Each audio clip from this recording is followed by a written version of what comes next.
성경 말씀 고린도전서 6장 1절에서 10절 말씀 스크린을 보면서 한 음성으로 봉독합니다.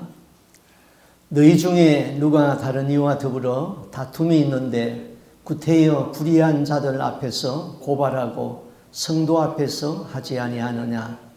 성도가 세상을 판단할 것을 너희가 알지 못하느냐? 세상도 너희에게 판단을 받겠거든 지극히 작은 일 판단하기를 감당하지 못하겠느냐? 우리가 천사를 판단할 것을 너희가 알지 못하느냐? 그러하거든 하물며 세상 일이랴. 그런즉 너희가 세상 사건이 있을 때에 교회에서 경히 여김을 받는 자들을 세우느냐? 내가 너희를 부끄럽게 하려 하여 이 말을 하노니 너희 가운데 그 형제 간의 일을 판단할 만한 지혜 있는 자가 이같이 하나도 없느냐? 형제가 형제와 더불어 고발할 뿐더러 믿지 아니하는 자들 앞에서 하느냐? 너희가 피차 고발함으로 너희 가운데 이미 뚜렷한 허물이 있나니 차라리 불의를 당하는 것이 낫지 아니하며 차라리 속는 것이 낫지 아니하냐? 너희는 불의를 행하고 속이는구나. 그는 너희 형제로다. 불의한 자가 하나님의 나라를 유업으로 받지 못할 줄을 알지 못하느냐? 미혹을 받지 말라. 음행하는 자나 우상 숭배하는 자나 간음하는 자나 탐색하는 자나 남색하는 자나 도적이나 탐욕을 부리는 자나 술 취하는 자나 모욕하는 자나 속여 빼앗는 자들은 하나님의 나라를 유업으로 받지 못하리라. 아멘. 여러분, 제가 물어볼게요. 신앙이 관념입니까? 실제입니까? 조금 어려운 말을 물었으면은 우리의 신앙이 생각으로만 존재하느냐, 실제 존재하느냐, 천국이 나에게 관념의 세계입니까? 실제의 세계입니까? 예, 우리 다 알고 있지요. 자, 예수님이 천국에 대해서 이렇게 설명을 했습니다. 우리가 천국을 보지 못했지만은 이렇게 설명했어요. 천국은 마치 밭에 감추인 보화와 같으니 사람이 이를 발견한 후 숨겨두고 기뻐하여서 돌아가서 자기의 소유를 다 팔아 그 밭을 샀느니라. 자, 어떤 소작인이 품삯을 받기로 하고 다른 사람의 밭을 갈고 있습니다.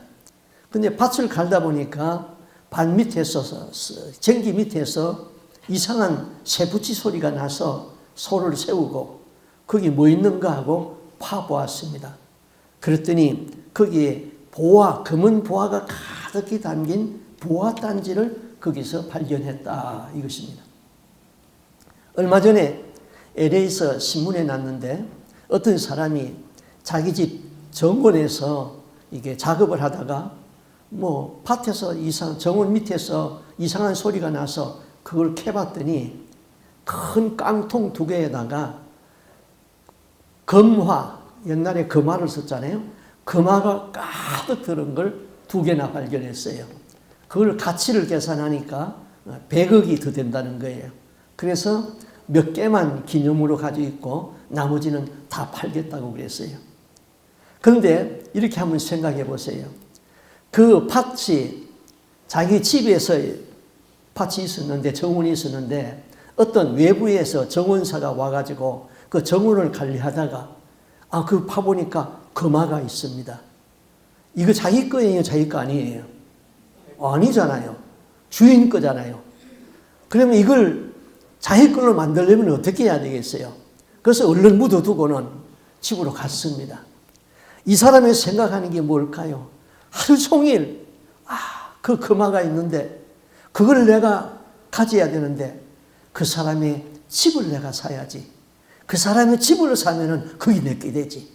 그래서 그는 가지고 있는 모든 것을 팔기 시작합니다. 뭐 아깝지 않게 다 팝니다.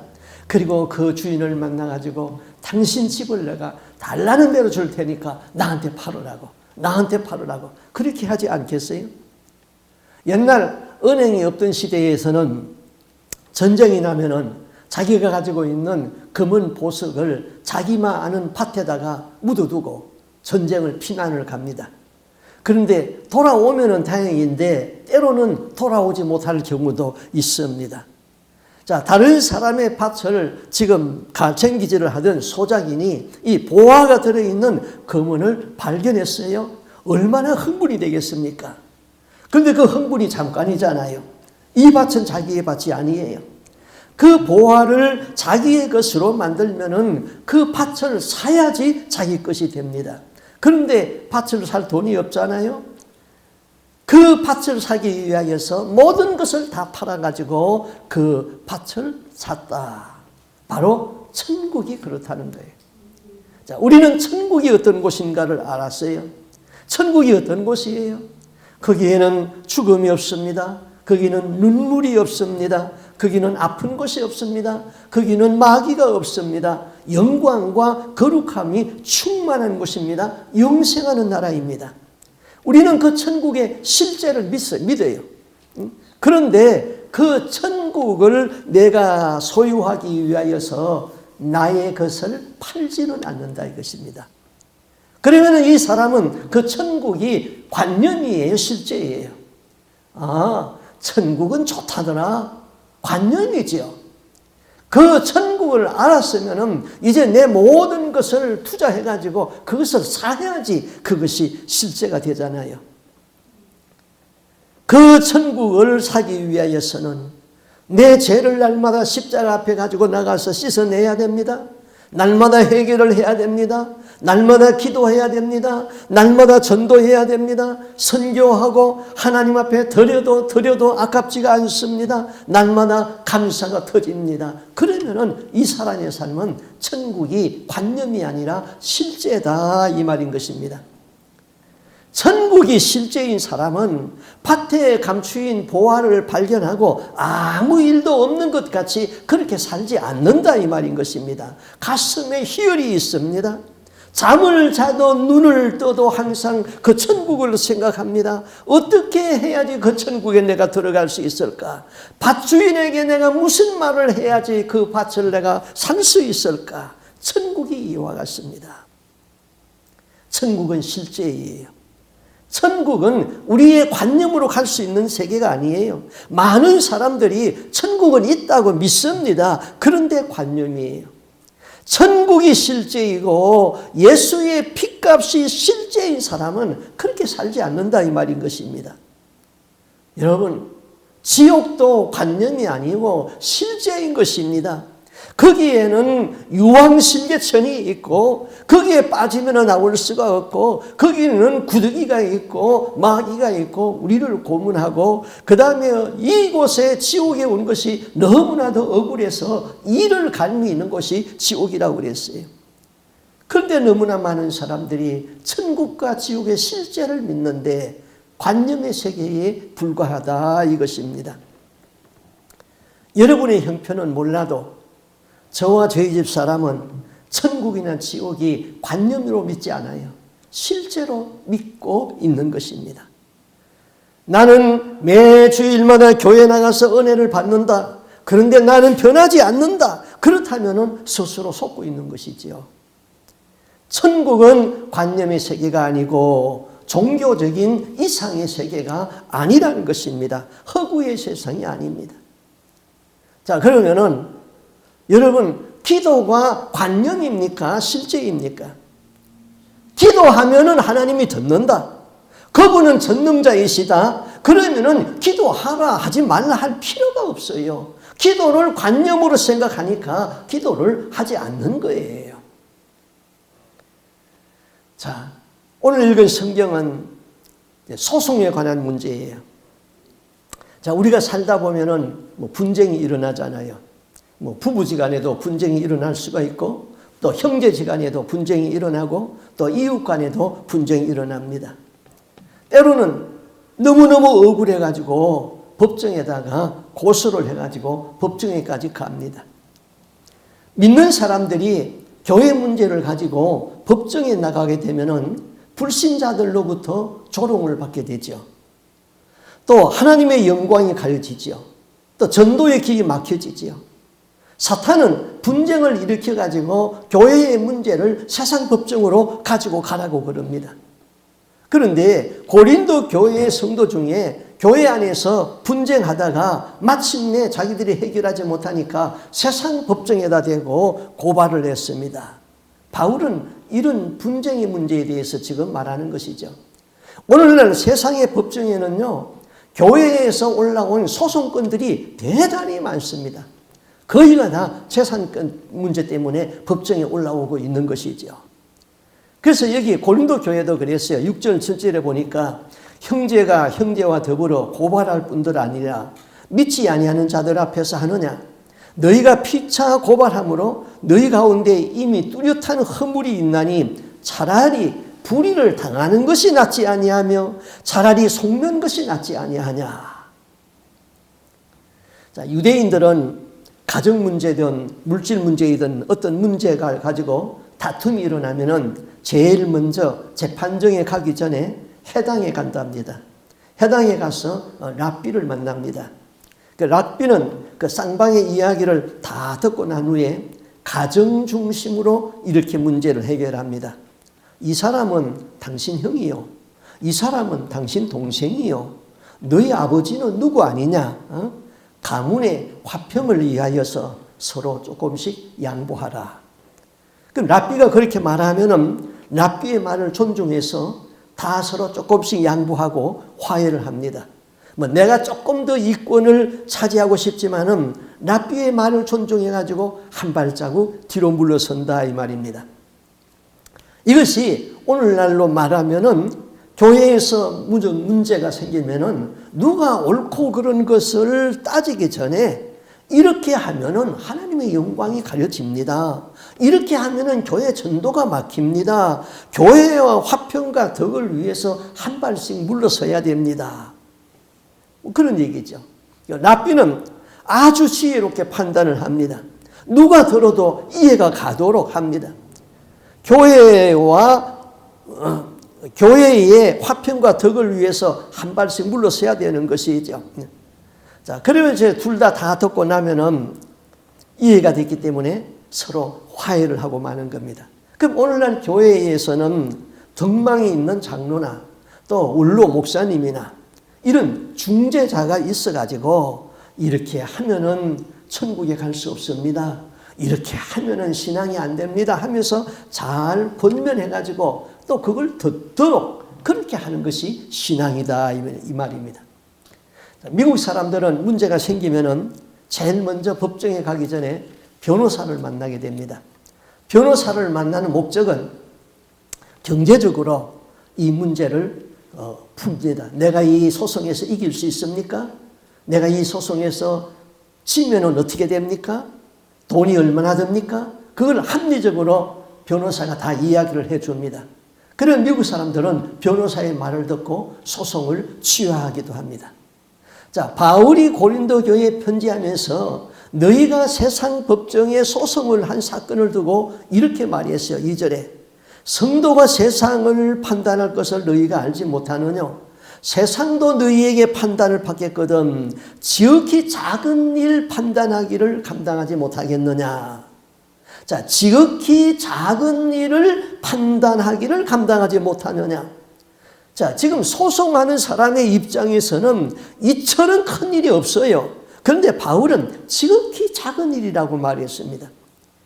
가장 큰 문제가 뭐예요? 내 영혼의 구원 문제인 것이잖아요. 교회는 영혼 구원을 목적으로 하여서 존재하는데 소송을 하다가 서로의 감정이 상해버리면은 그 다음에는 원수 되어지고 그 다음에 미워하고 그 다음에 용서하지 못하고 그러다가는 어떻게 됩니까? 영혼이 멸망당한다 이것이죠. 예수님이 말씀했습니다. 온 천하를 주고도 바꿀 수 없는 것이 사람의 목숨이라고 그랬습니다. 사람의 생명 중에서 가장 중요한 것이 자기의 영혼인 거예요. 우리가 이 세상에서 주어진 삶을 살다가 마지막에 천국에 들어가지 못하고 지옥으로 간다면은 이 사람은 태어나지 아니하면 못하다고 그랬습니다. 성경은 용서하지 못하고 맺고 있으면 천국에 갈 수 없다고 그랬습니다. 재물을 드리다가 형제에게 원망을 들을 만이 있거든 그 재물을 거기에 두고 가서 먼저 화목하고 와서 예배를 드려라. 그래야지 하나님이 그 예배를 받는다고 그랬죠. 형제 사이에 화목하지 못하고 다툼이 일어나고 원망을 풀지 아니하고 그렇게 살다가 마지막에 이 세상 하지에 뿌리면은 그 사람은 천국에 갈 수가 없는 것이죠. 자, 신앙적인 문제는 큰 일이요. 세상적인 문제는 작은 일입니다. 더욱이 물질적인 문제는 아주 작은 일입니다. 자, 그런데 세상 사람은 돈이 제일 큰 문제이죠. 내가 손해 안 보고 이득을 보는 것은 아주 큰 문제라고 세상 사람은 그렇게 생각하죠. 대학교 입학 문제가 돈 가지고 해결됩니까? 돈 가지고 해결된다면 공부할 필요가 없지요. 사랑 문제가 돈 가지고 해결됩니까? 돈 가지고 그 사람의 진심을 살 수 있습니까? 없지요. 더욱이 천국의 문제가 돈 가지고 해결이 됩니까? 믿음을 돈으로 살 수 있습니까? 우리가 조금만 더 생각을 깊이 하게 되면은 신앙적으로 생각하면은 하나님의 뜻을 알 수 있고 내가 포기할 것은 무엇이고 내가 잡아야 할 것은 무엇인가 이것을 금세 알 수가 있는 것이죠. 어느 선교사님 이야기입니다. 누기니아의 정글지대에서 한 미국의 선교사가 열심히 사역을 하고 있었습니다. 그런데 이분은 그 병원 선교 사역을 하고 있었는데 갑자기 미국에서 먹던 그 파인애플 생각이 났습니다. 그래서 자기 병원 옆에 빈 땅에다가 파인애플 농장을 만들었습니다. 파인애플을 수확할 쯤 되어가지고 그 농장에 가보니까 원주민들이 파인애플을 다 따먹었습니다. 선교사는 화가 일어났어요. 그래서 누가 따갔는지 다 알아봤더니 그 파인애플을 심을 때에 인부들을 고용을 했는데 그 고용한 사람들이 다 따먹었습니다. 그래서 선교사가 물었습니다. 내가 파인애플을 심을 적에 너희들에게 품삯을 주지 아니했느냐? 근데 왜 이거 다 따먹었느냐? 그러니까 그들이 아주 당당하게 대답했어요. 선교사님, 이 나라의 법은, 이 나라 정글의 법칙의 법은 땅 주인이 소유가 아니고 심은 사람이 무엇이든지 따먹게 되어 있습니다. 뭐 그 나라 법이라니까 할 수 없잖아요. 그래서 이 사람은 그 다음에 다시 파인애플을 심을 적에 원주민들하고 약속을 했습니다. 내가 품삯은 줄 것이고 당신들이 심고 내 땅이니까 우리 이거 수확할 적에 반반씩 갈라서 먹읍시다. 그렇게 해가지고는 파인애플을 심었습니다. 파인애플이 다 이제 익어가지고 또 따서 따려고 가보니까 또 다 따먹어 버렸어요. 그래서 화가 나가지고는 그만 포기해버리고는 다른 데다가 파인애플을 심었습니다. 심고는 안식년이 돼가지고는 미국에 왔습니다. 근데 그 일이 자꾸 잊혀지지 않아서 하나님 앞에 기도를 하고 있었어요. 기도를 하는데 하나님이 깨달음을 주었어요. 이 세상은 내가 창조한 세상이다. 이 세상은 내 것이다. 이 땅에 있는 백성은 내 백성이다. 이걸 깨닫게 되었어요. 그 다음에 이제 안식년이 끝나고 가서 파인애플 농장에 가가지고 파인애플을 심었습니다. 근데 원주민들이 다 따먹었어요. 근데 선교사가 화를 내지 않아요. 그 이상해서 원주민들이 물었습니다. 선교사님, 왜 화를 내지 않습니까? 그러니까 내가 이 파인애플 농장을 어느 분에게 드렸습니다. 그래요. 그래서 나는 걱정이 없습니다. 그래서 그 선교사를 한참 원주민이 쳐다보더니 당신이 이제야 크리스찬이 되었군요. 근데 한 분 의심이 있는데 누구한테 드렸어요? 그러니까 그거는 내가 하나님 앞에 다 드렸습니다. 그래 자기들끼리 수근수근 했어요. 야, 우리가 하나님 앞에 하나님에게 다 드린 거를 우리가 따먹었으니 우리가 도둑질했구나. 하나님 거 도둑질했다. 그렇게 해가지고는 수근수근 하더니 그 중에 한 사람이 낚시를 가다가 그만 발목이 부러지게 접혀져 가지고는 삐졌어요. 아이고, 내가 하나님의 것을 따먹었더니 하나님이 나한테 벌을 주었구나. 그렇게 되면 깨달아가지고는 그 뒤부터는 파인애플을 따먹지 않더라는 것이죠. 자, 형제지간에 우리는 문제가 많이 생겨요. 교회 생활하다가도 문제가 많이 생겨요. 또 부모가 재산이 없으면 다툴 것도 없어요. 그런데 부모가 재산이 많으면 다투게 되는 것이죠. 세상에는 재물 때문에 다투는 형제들도 많이 있지만은 또 의가 좋은 형제들도 굉장히 많이 있습니다. 성경에 의 좋은 사람의 이야기가 있습니다. 성경에 나오는 얘기지만은 미드라시에 나오는 이야기입니다. 예루살렘에 하나님 잘 섬기는 의 좋은 형제가 살고 있었어요.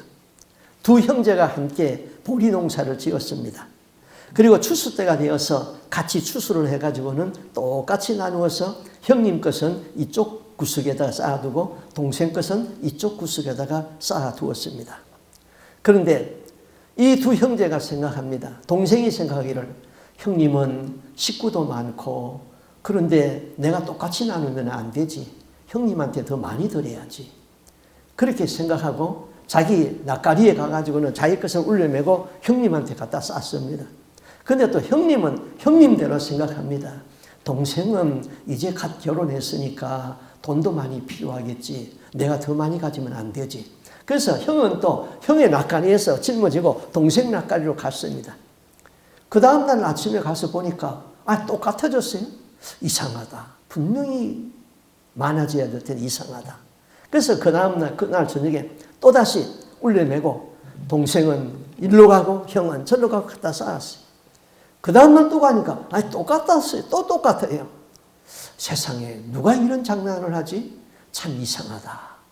그리고는 그날 저녁에 또다시 형제들은 밭으로 나가서 보리짐을 울려매고 동생은 형한테로 형은 동생한테로 갖다 쌌는데 중간에 가다가 다리 구름 속에 있다가 얼굴을 환히 내미는데 둘이 딱 마주쳤어요. 그러니까 그 누구냐? 보니까 형하고 동생이에요. 아이고 형님이시군요. 아이고 아우였구나. 그러고는 둘이 그냥 서로 끌어안습니다. 그 의 좋은 형제 그 이야기를 솔로몬이 들었다는 거예요. 그래서 거기에다가 성전을 지었다는 그런 일화가 있는 것입니다. 자, 우리 부부 문제를 봅시다. 부부가 살면서 감정이 상할 때도 있지요. 그래서 내가 저 못된 성격을 고쳐야 살지 그냥은 못 살겠다. 그래서 상대방을 위협을 하고 남편을 그냥 무릎을 꿇도록 만들었습니다. 그래 놓고 그 남편과 함께 살면은 오죽이나 초라할까요? 채통 떨어진 인간을 데리고 살면은 내가 더 훌륭하게 돋보이는 겁니까? 아니잖아요. 제가 알고 있는 성도님이 있었습니다. 그 딸이 좀 부부가 문제가 있었어요. 그래서 부부가 무슨 일로 다투었어요. 화가 난 여자가 그만 감정을 참지 못해가지고는 남자의 볼기를 때려버렸어요. 자, 여자한테 볼기를 얻어맞은 남자가 분을 참을 수가 없지요. 그래서 이혼을 청구했습니다. 그런데 여자는 마땅히 직장도 없는 터라서 그만 자녀 양육권까지 남편한테 다 뺏겨버렸어요. 뒤늦게서 잘못을 알고 남편 집에 가서 무릎을 꿇고 빌기도 하고 눈물도 흘리고 그래도 남편의 마음이 돌아서지가 않아요. 그러니까 법정에 갔어요. 법정에서도 법관이 말하기를 그만한 일을 가지고 볼기를 쳤느냐. 두 분이 이혼을 하는 것이 좋겠다. 이렇게 판정이 내가지고는 자녀도 빼앗기고 그냥 이혼을 해버렸어요. 제가 언젠가 한번 말씀드린 기억이 있는데 이 돈키호테라는 소설이 있습니다. 고전입니다. 1605년에 세르반테스가 썼습니다. 세르반테스는 당시 제후들과 유럽의 제후들과 기사도로 상징되는 중세기 유럽의 그 집권자들의 권력과 허위와 기만을 고발할 목적으로 이 돈키호테라는 책을 썼어요. 이 책이 고전인데 참 재미없어요. 그래서 제가 고등학교 때 이 책을 읽었다가 재미없다 뭐 이런 책이 있나 했는데 그게 고전이라서 다시 한번 미국에 와가지고 다시 읽었어요. 그래서 그 책의 가치를 그때서야 제가 알았습니다. 책 속의 주인공 돈키호테는 자기 자신을 기사로 임명합니다. 그리고 당시 유럽의 기사는 세상의 부정을 척결하고 그 다음에 의를 세우기 위하여서 싸우는 사람이 기사입니다. 기사에게는 타고 다닐 말이 있어야 됩니다. 그래서 그는 말을 하나 택하였는데 그 동리에서 아주 그 부스럼트승이고 비루먹은 말을 하나 택했습니다. 그 조랑말을 돈키호테는 생각하기를 알렉산드리아 대왕이 타고 있는 그런 말과 비교되지 않은 좋은 말이라고 생각을 하죠. 그리고 그 동리에 사는 그 산초 빤사라는 힘없는 농부를 자기를 보호하는 이제 하인으로 삼았습니다. 자, 돈키호테를 태운 이 조랑말은 돈키호테의 몸무게를 감당하지 못해가지고 헐떡거립니다. 또 자신을 보필하는 하인은 그냥 느릿느릿 걸어가는데 자기 몸도 지탱하기가 힘듭니다. 그러나 돈키호테는 그 느림보 하인의 걸음을 적진을 향하여서 돌진하고 있는 그런 뜀박질을 잘하는 사람으로 믿습니다. 돈키호테는 자신을 이제 기사로 스스로 임명을 하고 이제 이 세상의 부정과 비리를 척결하기 위하여서 억압에 시달리는 백성을 구원한다는 그런 일을 하기 위하여서 기사로서 길을 떠났죠. 그런데 어느 평원에 가니까 풍차가 한 30-40개가 바람에 윙윙윙 돌아가는데 그 돈키호테는 그 풍차가 자기를 공격하는 적군으로 보았습니다. 그래서 이렇게 빤사에게 명령합니다. 산초 빤사요, 저기 보이는가? 저기 30명이 넘는 어마어마한 큰 거인들이 나타나는 것이 보이네. 내 당장 저놈들과 싸워가지고 닥치는 대로 목숨을 빼앗을 작정이네. 그리고 그 전리품으로 우리는 부자가 될 수 있어. 하인은 그 주인 보고 아니 그거는 병사가 아니고 그거는 풍차라고 풍차입니다. 그래도 돈키호테는 그것이 그냥 큰 거인들인 줄 알았습니다. 그래서 이복에 기다란 팔뚝을 자랑하는 그 거인들 안 보이냐? 어떤 놈은 팔 길이가 10m도 더 된단 말이야. 돈키호테는 이 풍차가 바람을 받아서 윙윙 돌아가고 있는 그곳을 향하여서 외쳤습니다. 야 이놈들아 도망가지 말아라 이 추악한 놈들아 하면서 그는 방패로 몸을 가리고 한쪽 손으로는 창을 들고 말을 몰라가 가지고는 창을 갖다 꽂았습니다. 그 순간 창은 뚝 부러지고 돈키호테는 그냥 덜러나가 떨어져 버렸습니다. 자, 우리는 바보 같은 짓을 하는 사람을 돈키호테라고 그러죠.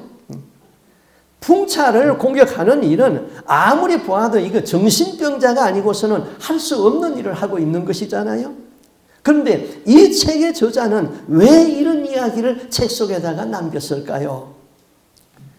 우리가 일생 동안 정력을 다하여 싸우고 공격하고 이겨보겠다고 한 싸움의 대상이 어느 날 돌이켜보면은 별것 아닌 것 가지고 오해하고 싸우고 공격하고 열을 올렸다는 것입니다. 그 때문에 내 몸만 상한 것이 있지 남은 것이 무엇입니까? 마치 풍차를 공격한 돈키호테 아니냐 이것입니다. 부부가 열내고 싸워봤자 지나놓고 보면은 그 풍차를 공격한 돈키호테다 이 말인 것입니다. 우리 신앙생활도 그래요. 남을 정죄하고 비난하고 심판하고 시험 들고 그래서 교회를 떠나고 해봅니다. 세월이 지나고 인생의 연륜이 쌓이고 신앙의 경륜이 쌓이고 더 큰 덕의 견지에서 보게 되면은 그렇게 열 올리는 것이 풍차를 공격한 돈키호테 아니었냐 이것입니다. 지칠 줄 모르고 모르는 준마로 간주했던 내 육체가 어느 날 신음하고 헐떡이고 있습니다.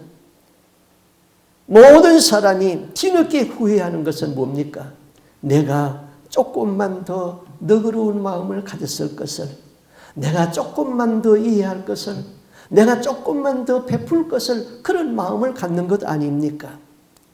우리는 성숙한 인생을 만들고 그래서 히브리서 기자는 우리 믿음의 주인 예수를 깊이 생각하라고 그랬죠. 바울 사도는 권면하기를 너희가 이기고 덕을 보겠다고 세상 법정의 문제를 가지고 나가는데 차라리 당하는 것이 낫지 않느냐, 차라리 업신여김을 받는 것이 낫지 아니하느냐, 그렇게 말하는 것이지요. 그렇습니다. 우리는 사랑하기 때문에 아니면은 신앙 때문에 할 말을 다 하지 아니하고 참고 사는 것입니다. 그러면은 상대방은 내가 몰라서 가만히 있는 줄 압니다. 아무것도 모르는 무식해서 그러는 줄 압니다. 무식한 자로, 아무것도 모르는 자로 취급당할 수가 있습니다. 내가 능력이 없어서 당하는 것이라면 그는 약한 것입니다. 그러나 내가 능력이 있는데도 내가 다 알고 있지만은 당하는 것은 그는 내가 이기는 것입니다. 이 세상에서 가장 억울하고 가장 모순된 재판은 누가 받았습니까? 예수님이 받았습니다.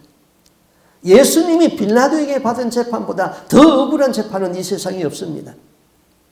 당시에 제사장 안나스는 죄 없는 예수를 죽여서 민족과 바꾸자고 했습니다. 그래서 억지로 죄를 만들었잖아요.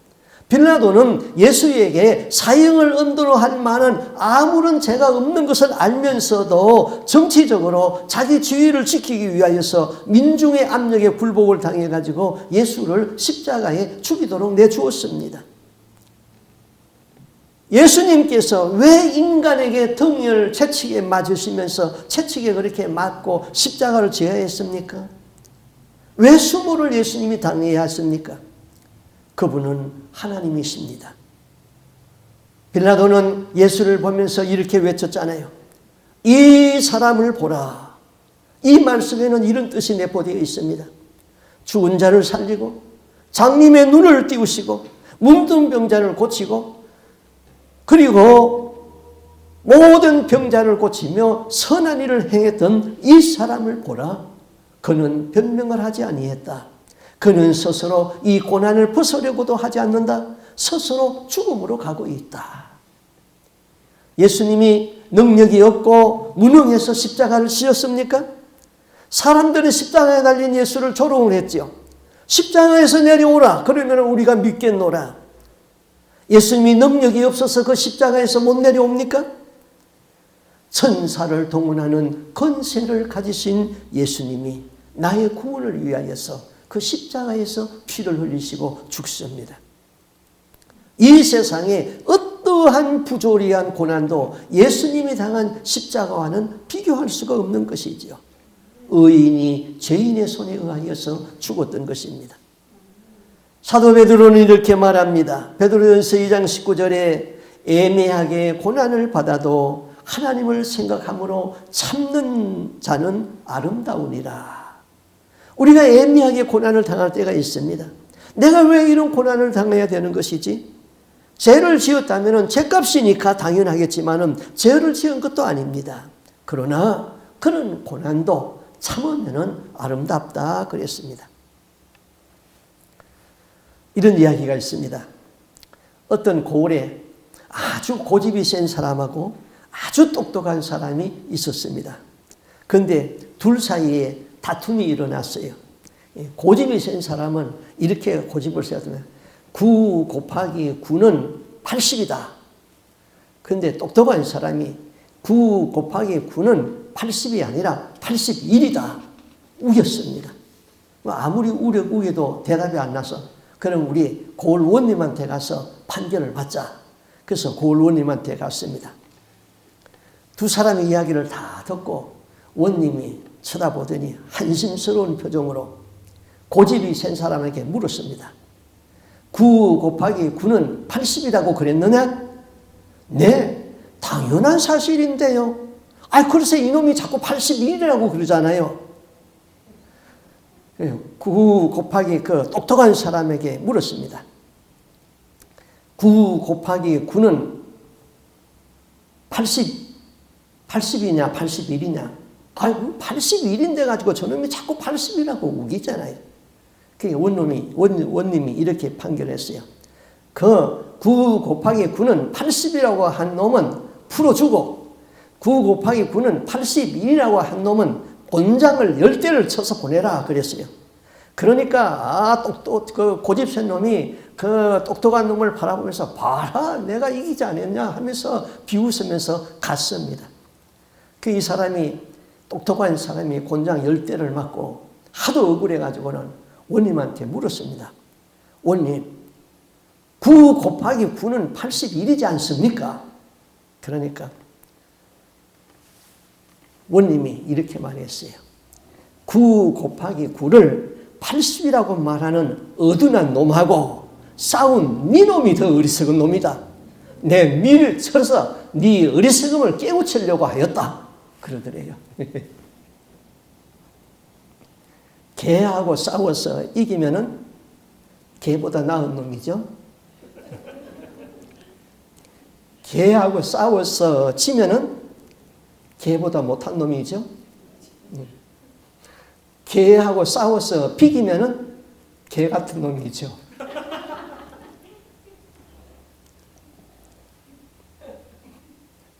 진실이 언제나 최상은 아닙니다. 옳고 그름보다 더 큰 것은 사랑과 포용인 것입니다.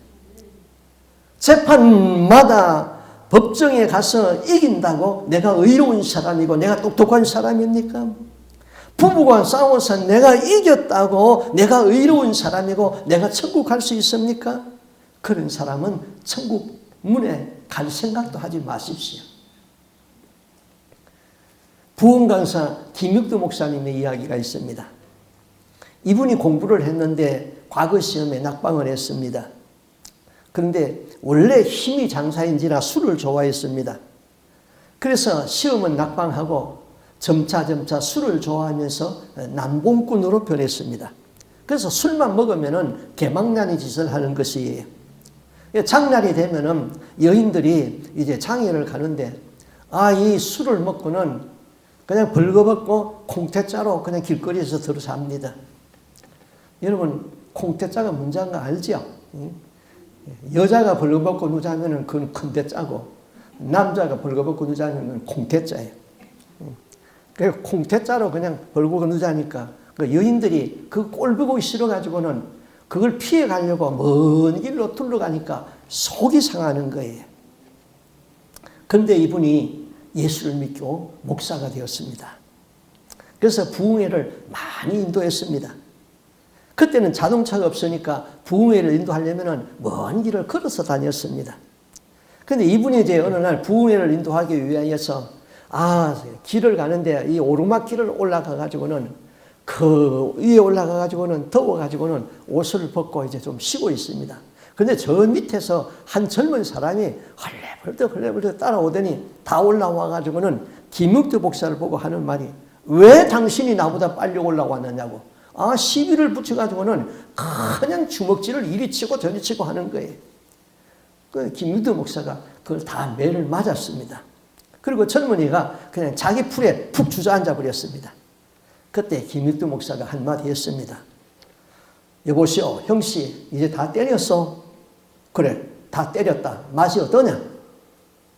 김육두가 그분 손을 꽉 잡았습니다. 이 김 목사 손이 굉장히 크답니다. 힘이 있고. 왕년에 황해도 일대에 가지고 그 유명한 깡패였으니까 손만 잡아도 그냥 으스러진다는 거예요. 이분이 그분 손을 꽉 잡고 말하기를 내가 김익두요. 예수는 내가 믿고 복은 네가 받았다. 그랬습니다. 그 이분이 김익두라는 말은 알겠는데 뒤에 말을 모르겠어요. 그래서 눈을 둥그레가지고 있으니까 아직도 뭐 알아듣겠느냐? 내가 예수 믿기 전에 이런 일을 당했으면 너는 죽어서 여기서 몇 자리 썼어. 그런데 내가 예수를 믿었기 때문에 네가 살고 내가 매 맞았다. 너는 복 받았고 복 받았다 이 말입니다. 이 사람이 김익두라는 말에 그만 벌벌 떨고 무릎을 꿇고 빌었습니다. 형님, 내가 형님인 줄 몰라보고 죽을 죄를 졌습니다. 내가 어떻게 하면 좋겠습니까? 뭐 어떻게 하면 좋기는 좋아. 나 따라와. 그래가지고는 그 사람을 데리고 부흥회 갔어요. 그래서 그날 저녁부터 부흥회 일주일 동안을 참석시켜가지고는 이분이 은혜를 받고 그분이 나중에 장로까지 되었다는 것입니다. 싸우고 불평하면은 마귀가 좋아하고 덕이 안 되죠. 사도 바울은 우리에게 말합니다. 차라리 당하라. 깨끗이 손해보아라. 바보처럼 당하라. 예수님처럼 당하라. 당하는 그 사람은 구원받을 수 있어요. 그러나 이긴 사람은 구원받을 수가 없어요. 불의를 행하면서 이기는 사람은 구원받을 수가 없어요. 그래서 9절 10절에 이렇게 말합니다. 불의한 자가 하나님의 나라를 유업으로 받지 못할 줄을 알지 못하느냐. 미혹을 받지 말라. 음행하는 자나 우상 숭배하는 자나 간음하는 자나 탐색하는 자나 남색하는 자나 도적이나 탐욕을 부리는 자나 술 취하는 자나 모욕하는 자나 소유 빼앗는 자들은 하나님의 나라를 유업으로 받을 수 없느니라.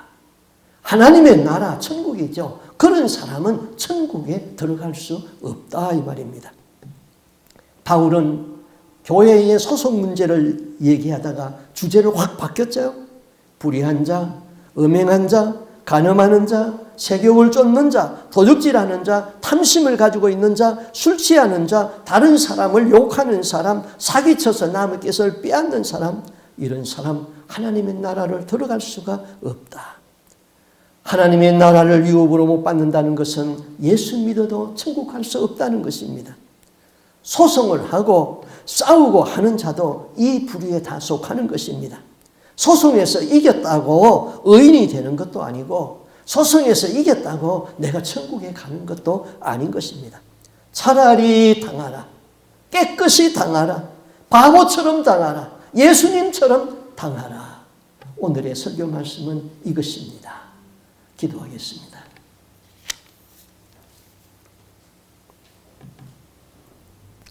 예수님, 천국이 관념이 아니고 실제인 것은 믿습니다. 지옥이 관념이 아니고 실제인 것은 믿습니다. 우리는 천국이 얼마나 좋고 지옥이 얼마나 무서운 것인지를 잘 알고 있습니다. 그러나 우리의 믿음 생활은 관념에 불과했습니다. 천국이 실제이고 지옥이 실제이라고 믿는 사람은 그렇게 살 수가 없습니다. 기도가 실제이고 기도가 관념이 아니라는 것을 믿는 사람은 그렇게 기도 안 하고 살 수가 없습니다. 주여 우리로 하여금 하나님의 말씀대로 믿고 우리의 실제가 될 수 있도록 도와주시옵소서. 천국을 발견하고 기뻐한 것은 뭐로 우리가 구원받는 것이 아니고 내 가진 것을 다 투자해서 그것을 사야만이 내 것이 됩니다. 우리로 하여금 날마다 천국을 실제로 믿고 사는 우리의 삶이 될 수 있기를 원합니다. 하나님 아버지, 이 세상에는 여러 가지 분쟁의 일들이 많습니다. 가정에는 부부간의 문제가 있고 학교에서는 또 친구들 간의 문제가 있고 또 교회에서도 성도들 간의 문제가 있습니다. 이런 문제가 있을 적에 조금만 더 생각하면은 내 영혼을 생각하고 하나님의 영광을 생각하고 교회의 전도를 생각하면은 다 양보할 수 있는데 거기에서 기어코 이기겠다고 기어코 내가 손해를 보지 아니하겠다고 세상 법정까지 가져가고 있습니다. 주여 우리로 하여금 깨끗이 당하고 깨끗이 손해를 보고 예수님을 당하고 그런 삶을 살다가 내 영혼이 구원받아서 천국에 들어가는 것이 중요하지 내 영혼이 예수 믿다가 지옥에 떨어지는 것을 원치 않습니다. 이 세상의 것은 잠시요 잠깐이요. 이 세상의 것은 다 놓고 갈 것뿐입니다. 우리로 하여금 더 인내하게 하시고 더 넓은 마음을 갖게 해주시고 더 관용하고 더 포용할 수 있는 마음을 허락하여 주옵시고 여기에 있는 우리 모두는 마음이 하나 되고 예수님과 연합이 되어서 천국에 들어갈 수 있는 하나님의 백성들이 되게 하여 주옵소서. 존귀하신 예수님 이름으로 기도하옵나이다. 아멘.